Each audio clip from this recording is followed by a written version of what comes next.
पंचतंत्र की कहानी, सांप और मूषक की चालाकी। बहुत समय पहले की बात है। एक घने जंगल में एक सांप और एक मूषक रहते थे। दोनों अलग अलग जगहों पर रहते थे, लेकिन उनकी मुलाकात अक्सर होती थी। सांप हमेशा मूषक को डराकर तंग करता था और मूषक हर बार डरकर भाग जाता था। परंतु एक दिन मूषक ने ठान लिया कि अब वह सांप से डरने वाला नहीं है। वह कुछ ऐसा करेगा जिससे सांप को हैरान कर देगा। यह घटना तब की है जब जंगल में भारी बारिश हो रही थी। चारों ओर पानी ही पानी था और सब कुछ भीगा हुआ था। सांप अपनी गुफा में आराम से बैठा था, जबकि मूषक एक छोटे से बिल में शरण लिए हुए था। अचानक मूषक के मन में एक ख्याल आया। उसने सोचा, अब मैं सांप को ऐसा जवाब दूंगा कि वह हमेशा मुझे तंग करने से पहले 100 बार सोचेगा। मूषक ने अपनी योजना बनाई और अपनी चालें सोचने लगा। उसने अगले दिन सांप से मिलने का निर्णय लिया। जैसे ही वह सांप के पास पहुंचा, सांप ने उसे देखा और मुस्कुराते हुए बोला, क्या तुम्हारी मौत का समय आ गया है मूषक? तुम मेरे पास क्यों आए हो? मूषक ने साहसिक अंदाज में उत्तर दिया, तुम्हारे पास एक बहुत बड़ी ताकत है सांप, लेकिन क्या तुम जानते हो कि मेरे पास भी एक बहुत बड़ी ताकत है? अगर तुम मेरी मदद नहीं करोगे तो तुम्हें इसका पछतावा होगा। सांप हंसी में बोला, तुम मुझसे मदद मांगने आए हो मूषक? तुम जैसी छोटी सी जान से मुझे क्या मदद मिल सकती है? तुम तो मेरी नजर में कुछ भी नहीं हो। मूषक ने हिम्मत जुटाकर कहा, मुझे तुमसे कुछ नहीं चाहिए, सिर्फ एक छोटी सी बात करनी है। अगर तुम मेरी बात मानते हो तो तुम हमेशा के लिए मेरे जैसा शिकार नहीं ढूंढ पाओगे, और अगर तुम मेरी मदद नहीं लेते तो तुम्हारी जिंदगी से जुड़ी बड़ी मुसीबत आ सकती है। सांप चकरा गया। यह तुम क्या कह रहे हो मूषक? तुम्हारे पास कौन सी ऐसी शक्ति है जिससे मैं डरूं? मूषक ने अपनी योजना का खुलासा किया। कल रात को मैं तुम्हें एक रास्ता दिखाऊंगा। वह रास्ता तुम्हारे लिए बहुत लाभकारी होगा। तुम खुद देखोगे कि तुम्हारी शक्ति और बुद्धिमत्ता तुम्हें किस नए आयाम तक ले जाएगी। सांप अब उत्सुक हो गया। उसने मूषक को बिना किसी सवाल जवाब के अगले दिन का इंतजार करने को कहा। मूषक ने सांप से वादा लिया कि वह पूरी रात जागेगा और उसकी मदद करेगा। अगली रात जैसे ही चांदनी रात में अंधेरा घना हुआ, मूषक और सांप उस रास्ते पर चल पड़े जिसे मूषक ने तैयार किया था। रास्ता बहुत ही रहस्यमय था, जिसमें घने झाड़ झंखाड़ थे और कांटे भी चुभते थे। सांप धीरे धीरे रास्ते पर चलता रहा। मूषक उसे दिशा दिखाता जा रहा था। अचानक एक मोड़ पर मूषक ने सांप को एक गुफा दिखाई। यह गुफा तुम्हारे लिए बहुत खास है, मूषक ने कहा।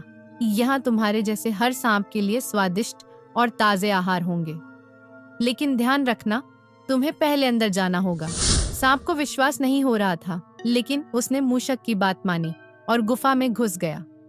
अंदर अंधेरा था और फिर अचानक सांप के पैरों के नीचे कुछ हलचल महसूस हुई। उसने देखा कि वहां बहुत सारे छोटे छोटे मूषक घूम रहे थे, लेकिन यह कोई सामान्य मूषक नहीं थे। ये सांपों के दुश्मन थे, जो सांपों से अपनी जान बचाने के लिए वहां छुपे हुए थे। यह क्या है मूषक? सांप ने भयभीत होकर पूछा। मूषक मुस्कुराते हुए बोला, यह वह गुफा है जिसमें सभी उन सांपों को फंसाया जाता है जो बहुत ज्यादा घमंड करते हैं, और तुमने मेरी सलाह मानकर यहाँ आकर ठीक किया। अब तुम्हें वापस जाने का रास्ता नहीं मिलेगा। सांप की आंखों में डर आ गया। वह समझ गया कि मूषक ने उसे धोखा दिया है। तुमने मुझे धोखा दिया, सांप गुस्से में बोला। अब मैं तुम्हें नहीं छोड़ूंगा। मूषक की आंखों में एक चमक थी। वह तुरंत गुफा के बाहर निकल आया और कहा, तुम्हारी जैसी चालाकी को मैं और तुम्हारे जैसे छोटे मूषक ने वर्षों से देखा है। तुम सिर्फ अपनी शक्ति पर गर्व करते हो, लेकिन भूल गए कि जो दूसरों को तंग करता है वही खुद भी किसी न किसी दिन फंसा जाता है। सांप फंसा हुआ था और वह गुफा से बाहर निकलने का कोई रास्ता नहीं पा रहा था। उसने बहुत कोशिश की, लेकिन हर प्रयास असफल हो रहा था। कुछ घंटों बाद सांप ने हार मान ली और धीरे धीरे मूषक से कहा, तुम सही थे मूषक, तुमने मुझसे बेहतर समझा। मूषक ने सांप की मदद की और उसे गुफा से बाहर निकाला। मैंने तुम्हें मसीहा बनाने के लिए तुम्हारी मदद नहीं की, बल्कि तुम्हें यह समझाने के लिए किया कि दुनिया में अपनी शक्ति का गलत इस्तेमाल करने वालों का अंत हमेशा बुरा ही होता है। सांप ने सिर झुका लिया और मूषक का धन्यवाद किया। वह जान गया था कि ताकत का सही उपयोग ही असली शक्ति होती है और एक छोटा सा मूषक भी किसी बड़े सांप को उसकी ही चाल में फंसा सकता है। कहानी का शिक्षा, जो दूसरों को तंग करता है अंत में वही खुद तंग होता है। बच्चों, शुरू करते हैं आज की कहानी। पंचतंत्र की 2 कहानी। 3 मछलियां। बहुत समय पहले की बात है। एक गांव के पास एक बड़ा तालाब था। उस तालाब में 3 मछलियां रहती थीं। ये तीनों मछलियां स्वभाव और बुद्धि के मामले में एक दूसरे से बिल्कुल अलग थीं। पहली मछली बहुत बुद्धिमान थी। वह हमेशा हर परिस्थिति का पहले से आकलन कर लेती और उसके अनुसार काम करती। दूसरी मछली समझदार थी, लेकिन हर समस्या का समाधान तभी ढूंढती जब वह सामने आ जाती। तीसरी मछली आलसी और लापरवाह थी। वह भविष्य के बारे में सोचने की बजाय अपने वर्तमान को ही सब कुछ मानती थी। वे तीनों मछलियां तालाब में सुख शांति से जीवन बिता रही थीं। तालाब के शांत और सुंदर वातावरण में वे अपने परिवारों के साथ खुश थीं। एक दिन गांव के कुछ मछुआरे उस तालाब के पास आए। उन्होंने तालाब में बड़ी संख्या में मछलियां देखी। एक मछुआरा बोला, इस तालाब में बहुत सारी मछलियां हैं। अगर हम कल सुबह यहाँ आकर जाल डालें तो हमारी अच्छी कमाई हो जाएगी। ये सुनकर तीनों मछलियां सतर्क हो गईं। वे पास की एक चट्टान के नीचे छुपकर मछुआरों की बातें सुनने लगी। पहली मछली, जो बहुत बुद्धिमान थी, तुरंत स्थिति को समझ गई। उसने कहा, मुझे यहाँ खतरा नजर आ रहा है। मछुआरे कल सुबह जरूर आएंगे और हमें पकड़ने की कोशिश करेंगे। हमें आज रात ही इस तालाब को छोड़कर किसी और तालाब में चले जाना चाहिए। दूसरी और तीसरी मछली उसकी बात सुनकर सोच में पड़ गई। दूसरी मछली ने कहा, मैं यह तालाब नहीं छोड़ना चाहती। यह हमारा घर है। अगर मछुआरे आए तो मैं उनके जाल से बचने के लिए कोई तरकीब सोच लूंगी। मैं खुद को बचाने का प्रयास करूंगी। पहली मछली ने उसे समझाने की बहुत कोशिश की, लेकिन वह नहीं मानी। तीसरी मछली ने आलसी स्वर में कहा, यह सब बकवास है। मछुआरों की बातों को इतना गंभीरता से लेने की कोई जरूरत नहीं है। हो सकता है वे यहाँ आए ही नहीं, और अगर आए भी तो भगवान हमारी रक्षा करेंगे। मैं कहीं नहीं जा रही। पहली मछली ने जब देखा कि बाकी मछलियां उसकी बात मानने को तैयार नहीं हैं, तो उसने अकेले ही तालाब छोड़ने का फैसला किया। उस रात वह एक छोटे से जलमार्ग के जरिए दूसरे तालाब में चली गई। अगले दिन सुबह मछुआरे तालाब पर आ पहुंचे। उन्होंने तालाब में जाल डाला। जाल तालाब में चारों तरफ फैल गया। तीसरी मछली, जो हमेशा आलसी और लापरवाह थी, मछुआरों के जाल में फंस गई। वह जाल से बचने की कोशिश भी नहीं कर सकी और मछुआरों ने उसे पकड़ लिया। दूसरी मछली, जो समझदार थी, उसने मछुआरों का जाल देखते ही तुरंत एक तरकीब निकाली। उसने पानी के ऊपर मरी हुई मछली का नाटक किया। वह पेट के बल पानी की सतह पर आ गई और बिल्कुल शांत हो गई। मछुआरों ने उसे मरा हुआ समझकर जाल से बाहर फेंक दिया। जैसे ही उसे मौका मिला, वह तेजी से तैरकर तालाब के एक कोने में चली गई और अपनी जान बचा ली। पहली मछली, जो पहले ही तालाब छोड़कर जा चुकी थी, सुरक्षित थी। उसने अपनी दूरदर्शिता और समझदारी से खुद को और अपने परिवार को बचा लिया। कहानी से सीख, दूरदर्शिता जीवन में जरूरी है। पहली मछली ने खतरे को पहले ही भांप लिया और सही समय पर निर्णय लेकर अपनी जान बचा ली। समस्या आने पर तुरंत समाधान ढूंढे। दूसरी मछली ने समझदारी से काम लेकर मछुआरों के जाल से बचने का उपाय किया। लापरवाही विनाश का कारण बनती है। तीसरी मछली की लापरवाही और आलस्य ने उसकी जान ले ली। कथा का यह भाग एक घने जंगल की पृष्ठभूमि प्रस्तुत करता है, जहां एक लालची और क्रूर शेर रहता है। शेर अपनी ताकत और क्रूरता का उपयोग करके जंगल के जानवरों को डरा धमकाकर उन्हें अपना भोजन बनाता है। उसकी लालच इतनी बढ़ जाती है कि वह हर रोज एक जानवर को खा जाता है। यह शेर की शक्ति और जंगल में उसकी स्थिति को दर्शाता है। इस स्थिति ने जंगल के सभी जानवरों के बीच डर और असुरक्षा का माहौल पैदा कर दिया है। जानवरों को यह एहसास होने लगता है कि अगर यह सिलसिला यूं ही चलता रहा तो जल्द ही जंगल में कोई जानवर नहीं बचेगा। इससे उनकी अस्तित्व पर संकट मंडराने लगता है। डर और निराशा के बावजूद जानवर मिलकर एक समाधान तलाशने का साहस करते हैं। वे शेर के पास जाकर अपनी बात रखने की हिम्मत जुटाते हैं। जानवर शेर को यह समझाने की कोशिश करते हैं कि अगर वह इसी तरह सभी जानवरों को खा जाएगा तो अंत में खुद उसकी भूख मिटाने के लिए भी कोई नहीं बचेगा।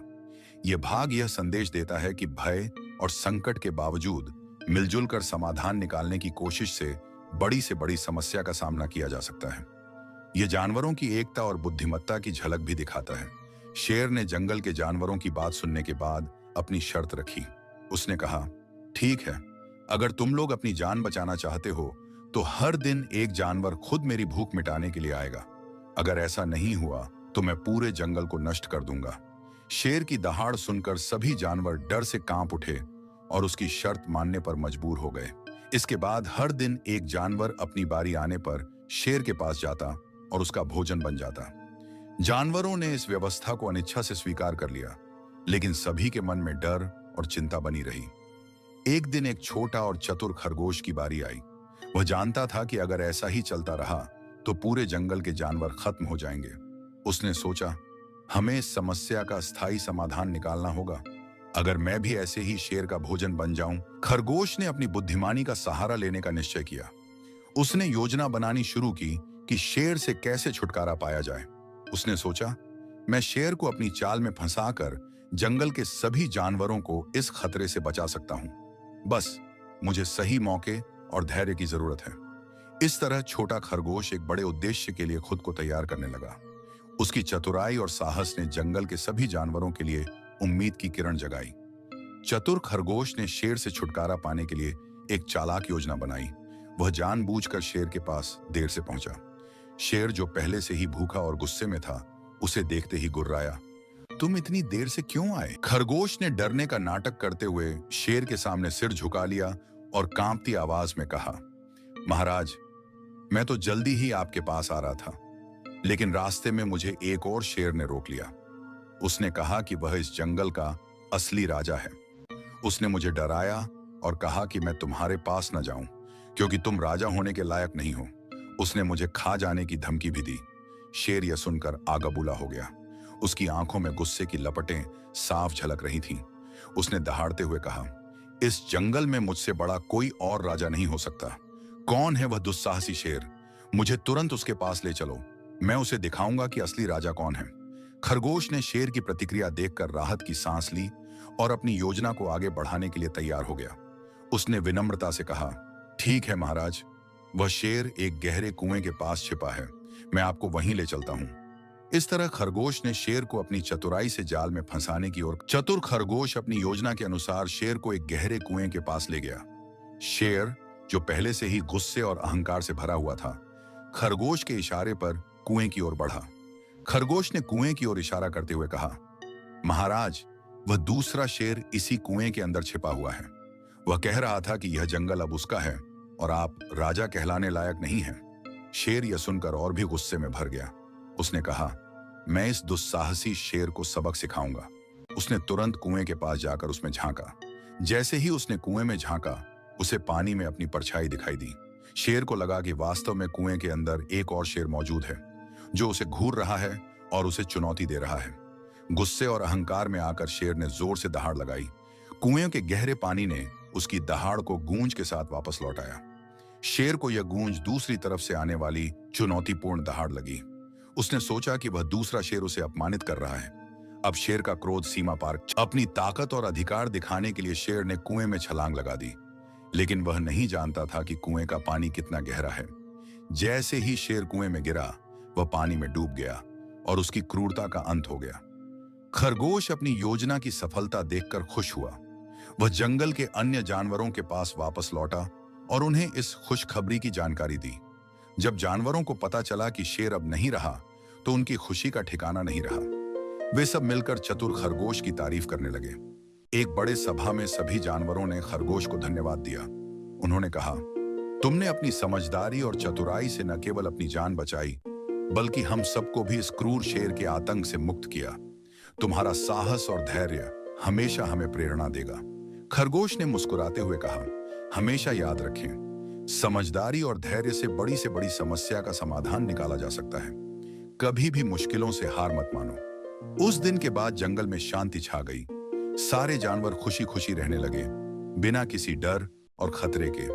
शेर के आतंक का अंत हो चुका था और चतुर खरगोश का नाम सभी जानवरों के दिलों में अमर हो गया। नैतिक शिक्षा। धैर्य और चतुराई से किसी भी समस्या का हल निकाला जा सकता है।